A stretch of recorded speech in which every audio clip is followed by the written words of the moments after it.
Welcome to Blue Talks.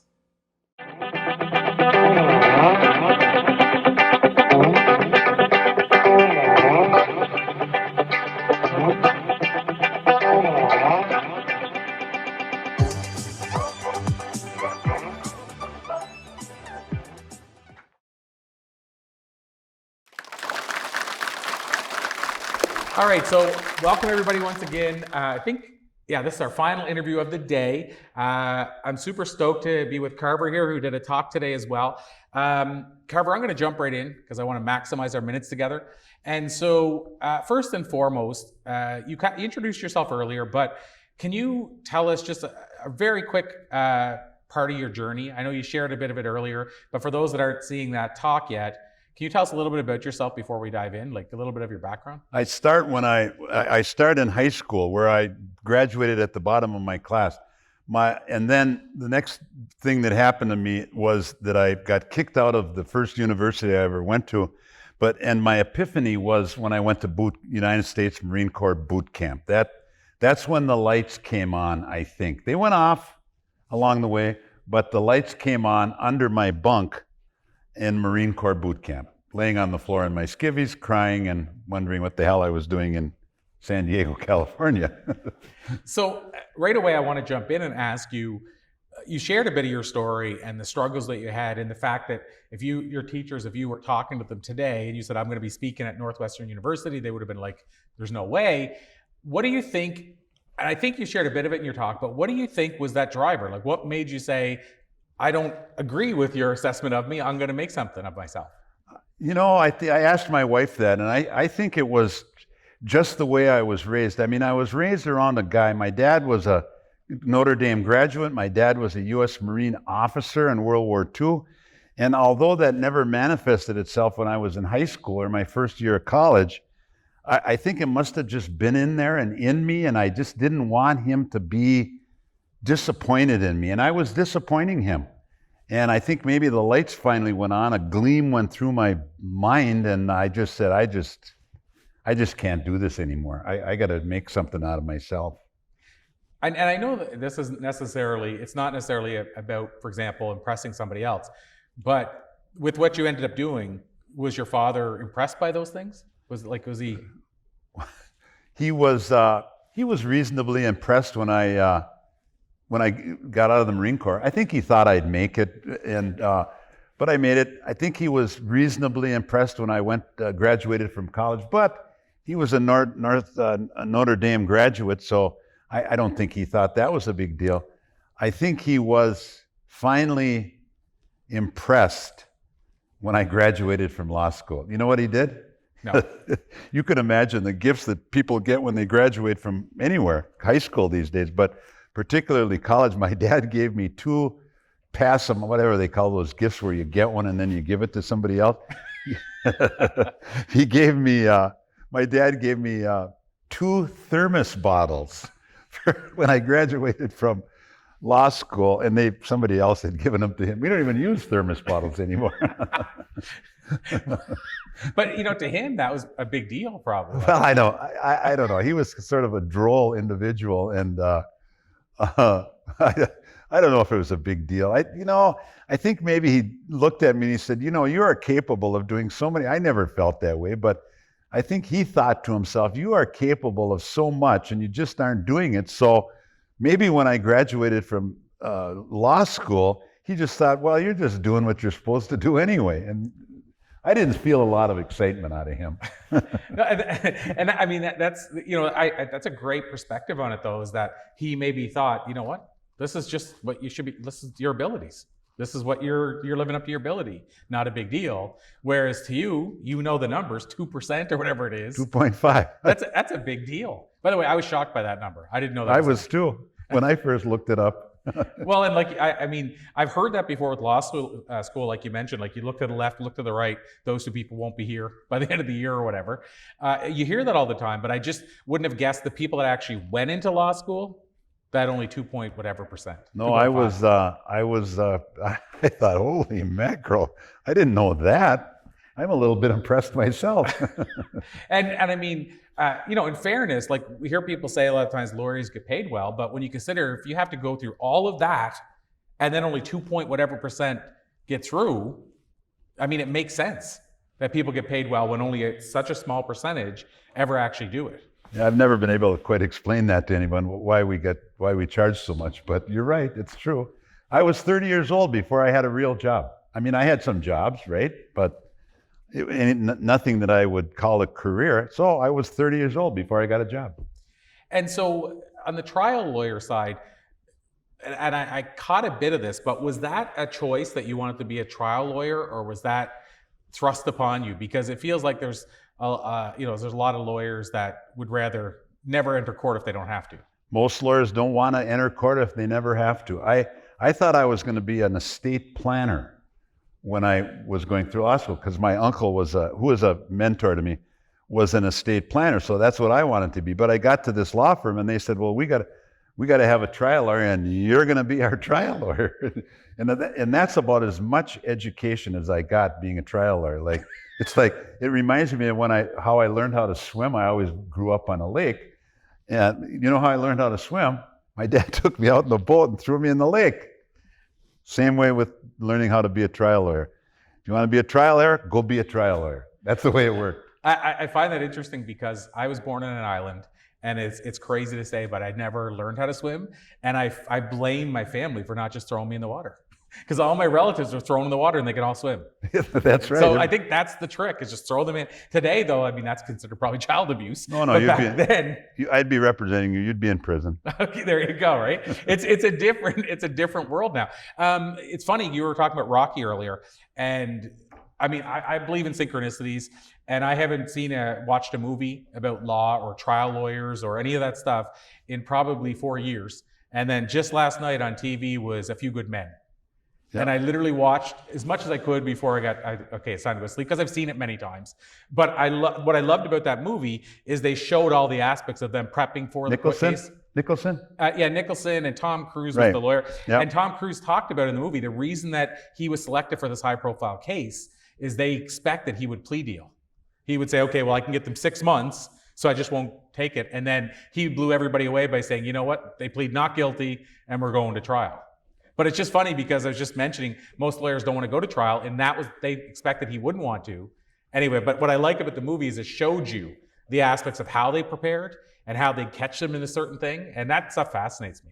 Yeah. Like the lawyer side, like just the idea that you can be there and changing perspectives of people and thinking of that in the moment, like that fascinates me, that side of being a lawyer. Yeah, I've been in it so long that it seems so natural to me, and I don't, but a lot of people think that I'm kind of accomplished because I'm a trial lawyer, and I don't view it that way. Like, it's like being a Walenda and walking across a tightrope, the Grand Canyon or something. It's like, yeah, no big deal. Yeah, to the person doing it, or to people watching the person doing it, it's a big deal. Yeah. And when we just heard earlier a couple times today, number one fear in the world, they say above death, is public speaking. And as a lawyer, you're technically public speaking. So you're actually public speaking, and what you're doing as a trial lawyer is you're in front of all these other people who are judging you, and you're trying to help somebody. I mean, to me, you could understand why people are blown away that somebody can do that. So when I talked about coming here and doing this, everybody said, well, mostly my kids, they're my sort of my semi-mentors. But they said, Dad, you've been doing that for 51 years. There's a big difference between being here and doing this talk than appearing before a jury. When I appear before a jury, I'm talking about somebody else. And I know the facts, and I know the law, and I know the jury. But here I'm thinking, well, I'm representing a totally different person. I get it. Well, and the other side to that, as a trial lawyer, do you represent both sides? Like, do you defendants and like you go? I started out when I started. We did a lot of work for insurance companies, insurance company defense. I did for many years. I represented doctors and clinics and hospitals and people that get sued for medical malpractice. I did a lot of that for some major insurance companies, and then in the business, they said you switched over to the dark side. That meant we were the ones that were suing doctors and lawyers and people who crashed into them and pushed them off buildings and stuff like that. But so I went from becoming a defense lawyer, representing I didn't want to give away any money, to the lawyer who was trying to get the money, which is a chore, I'll tell you that. Well, it's interesting. When I was driving into town a couple days ago, I saw the sign. I forget what law firm it is, but it's whatever the one that is always on TV. I can't remember they're like they're brothers, or they're the same name, like McGilvery and McGilvery or something. Well, they have some crazy names. I was driving in the cab over here, and there's a guy called it says Call Top Dog. If I put that on a billboard, I got a billboard. Did I ever show you my billboard? No. I'll have to check it out. It's crazy. I should have put that on. But I thought if I advertised Call Top Dog, my wife would pull one of those. What is that guy's name? You know, he lost his penis. Oh. The bobbit. Yeah, right. Yeah, that's what happened to me. Well, I forget which one it is, but whatever one it is, if a person said it, they have the jingle and everything. But anyway, I saw a thing and it said $90 billion they got for clients. 90 what? Billion. Billion. Yeah, and then they said 40,000 clients. And at first I was like, really, I have no concept of if that's a lot or not, because I can't do the math that quick. And at first I thought, oh, they probably did that, but it's probably low. But I divided the numbers. I actually had, my calculator wouldn't even put the full number in. So I had to go lower and then multiply it. But anyway, I think it worked out to 250,000 per client. That seems like a pretty decent settlement rate. It's very high. From where I'm in Minnesota, you know, I'm in northern Minnesota. Everybody says because of where I live, the verdicts are higher there, but I settle a lot of cases for less than 250,000. I'll guarantee you that. Well, and I thought it was a lot. Like I figured I was going to divide it. It was going to be like $18. You know, like I knew it was going to be that low, but you know what I mean? Like, because most people don't look at the numbers. Like they don't. You just say big number, okay. But yeah, I was surprised. It seemed like a decent rate. No, and I'm not only surprised, I'm skeptical. Yeah, and it might not be true. Having been in the business for 51 years. But here's the thing, within that same number, I don't know if there has been a settlement that big, but there could have been like a $1.3 billion settlement. You know, there could have been like 50 of those or something. I don't know. Well, like I mean, if they're fighting like big oil or whatever. Well, no, I have a friend of mine, he's in Minneapolis, and he settled one for the state of Minnesota versus Blue Cross Blue Shield it was $500,000. He got 1/3 of that. So his fee was over $130 million. That's what I thought you meant. I was double checking that. $130 million. Half the law firm retired. Wow. Guarantee. I knew all those guys. So that's what I mean. When you have like a number of those, it would bump that number. Doesn't happen that often. I'm thinking like either way, it probably bumped it up so that like the average Joe or Jill is probably getting like 30,000, but like the number bumped up. But either way, I was like, that's impressive. But yeah. So having said that, when it comes to law, in terms of what we see on TV, if we've never walked into a courtroom ourselves, versus what happens in the courtroom, how close is it? Like on movies and TV, like I mentioned, like The Firm or The Few Good Men or TV shows. Well, I don't watch much legal stuff, fictional stuff anymore, because it's like, you know, that really doesn't happen. So I think the public gets misguided sometimes as to what they can expect from the legal system and what they can expect from a lawyer. But you know, I mean, it's good. It's a good story most of the time. It's got to be a good story. But it's so far from reality that I have trouble identifying with it. I'm sure Monique, and being a doctor, you just kind of have trouble identifying with some of this crazy stuff on television. Yeah, it makes sense. Like, I guess you can't go into court and say, I'm out of order, you're out of order, the whole court. You know, and there is no such, there's no Perry Masons, I'll guarantee you that. Nobody's going to get up there and say, I did it. I've never seen anybody that did that. Yeah, I see that all the time on shows like what's the show called, Bones? That's another one that's been playing on Marathon while I've been working. It's been in the background, and same thing. Like, and they're not even like what they're doing most of the time isn't even trying. Like, they work in a museum, but either way, they get in there and they'll start talking to the person, and they'll be saying, well, What about this? What about this? And they're trying to get them to admit something. And almost every time the person's like, ooh, like they say something and they're like, how often does that happen? Most people are going to their grave saying they're innocent. I've tried a lot of criminal cases, and nobody does that. Nobody does that. They get, their hand is in the cookie jar or through the teller cage or something, trying to rob the bank, and I never did that. I wasn't even in town. Well, it goes back to the Jack Nicholson thing where he said, "You're gosh darn right, I did it." Whatever, like as if a corporal or what he was I don't. He was a bird colonel. Admiral. 06. I think he was an 06 Marine, wasn't he? He said that on the movie, but I'd be lying to say exactly. But as if somebody like that with that strong will, and that's going to just blurt out and say, "You're damn right, I did it," and make that mistake. I can see Nicholson doing that. I mean, him as in general. I got a funny story about Nicholson. Got it? I'm standing in line at the MGM going to a prize fight, probably Hearns Hagler in 1985. I'm standing in line. Of course, people get in there, and I turn around and there's Jack Nicholson.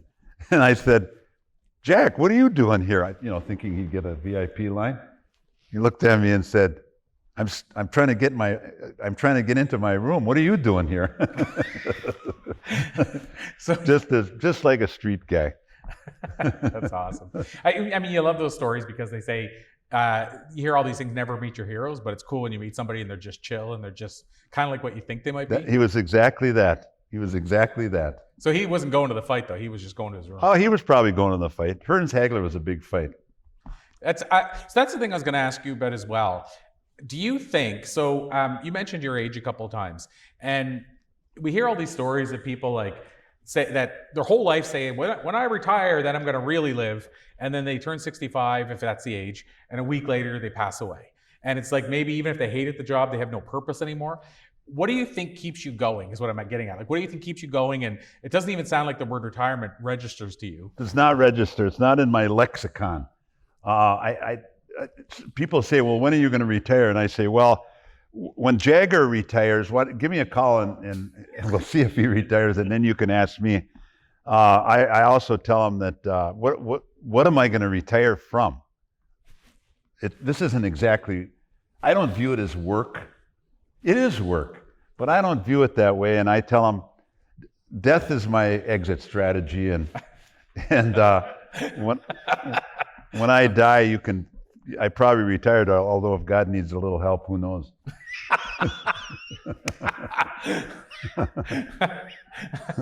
Yes, I love that. But I'm not going to retire. You kind of got me going on this. I'm thinking about writing a book, and my kids are helping me. And I got a lady that I'm talking to about starting a podcast. So I'm not going to retire. Simple as that. I just don't retire. So I guess, do you think that's what also keeps you going? And the fact that you don't view like a day where, okay, now I'm just going to stop doing the thing I'm doing? Because I agree with what you said. Like I say to people, I retired when I was 20 because I started doing what I love. So I haven't really worked a day since. So what would I retire from? And I do agree with that. Like, it is a cliche. If you love what you do, you'll never work a day in your life. But cliches are mostly true. Absolutely. That's why they're cliches. Yeah. And so you're not really working. So I love that. Like, what am I going to retire from? And so I feel you have a continued purpose, which is going to keep you young. Yeah. I can't even think of a time when I thought about retiring other than when some ham and egger asks me if I'm going to retire. I just hate when they say that to me. Well, I don't know if you ever heard of this, but there's a term called Ikigai. Have you heard of that? Yeah, sure. I was reading the book when you brought it up. Oh, okay, very cool. Well, and so Ikigai, in the book, they talked about how in Japan, there's actually like no word in Japanese for retirement.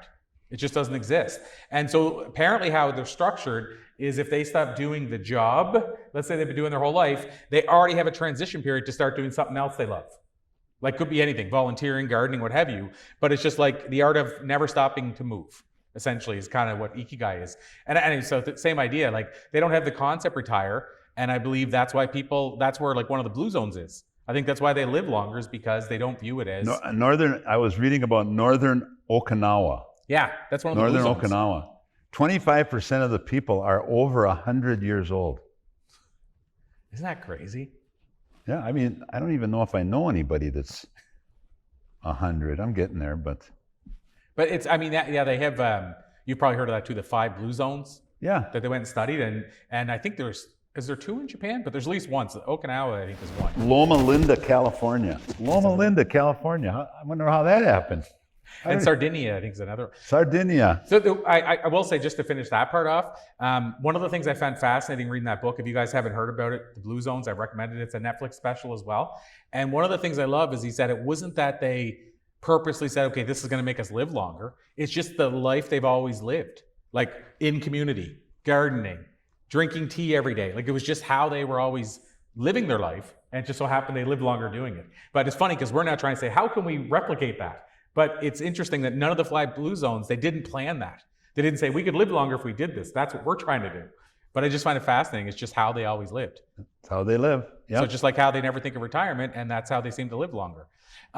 So if I bring it down to a final question, Carver, before I ask for any parting words of advice, but I like to ask this question every now and then. It's called the time machine question. I think you heard me ask it earlier today. If you could jump into a time machine, go back and talk to younger Carver, based on what you've learned in the year since, give him some life advice, what do you think you might tell younger Carver? This was supposed to be part of my talk, is that I'm glad that I was last in my class in high school. I'm glad that I got booted out of college, and I am glad that I went to Marine Corps boot camp. I am thankful for those 3 things happening because, and I'm fairly ubiquitous on Facebook, and I'm always telling people that, don't be afraid of failure. And I'm telling them, maybe you ought to think about going into the service. I'm a Marine, so I love the Marine Corps. I'm still a Marine. And I try to encourage people to do that, but I don't think I would do anything. I don't think I'd do anything differently. I'm glad I flunked. I really am. You know what? I wouldn't be here if I hadn't have been last in my class and got booted out of St. John's. I would not be here. I'd be ham and egging and around in some job at the mining company and probably retired for 20 years by now. I know I wouldn't be here. I know as I sit and breathe here that I wouldn't be here. Guaranteed. Amazing. So last question, Carver, is you mentioned working on a book, thinking about a podcast.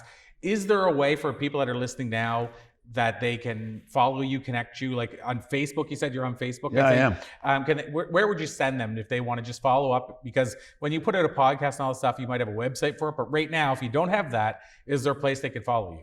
Well, I'm like I said, I'm ubiquitous on Facebook, and don't ask me how you get there. I mean, I don't even know how to. I don't know. People want to be my friend, and I said, well, you better figure out how to do that because I don't know how to ask you. I'll tell you that, unless my daughters are on. So, but I mean, I'm prolific and I'm ubiquitous on Facebook. Okay. I saw you walking by there. I get more people calling me because they know that I will give them advice and help them and point them in the right direction. I get all kinds of calls, and it's because I'm in Facebook and just say, here's what you do about this, here's what you do about it. So they ask me legal questions, but it always segues into something else. This guy's, I've got like 3 calls today, and what do you do about this? Oh man, I got a dandy down in Phoenix, Arizona today. Whoa. I hate to even think about it, actually. All right, so basically, find Carver. What we'll do is we'll put in what we call the show notes, sort of below when people are watching the video. When you have the podcast, if you decide to launch it, we'll put the website. We'll add it in after. We'll add those things later. So that way, if they're watching later, they can follow you. But otherwise, they can search you out on Facebook. Very good. Thank you. Awesome. Thanks so much, Carver. Lots of Thanks, fun. everybody.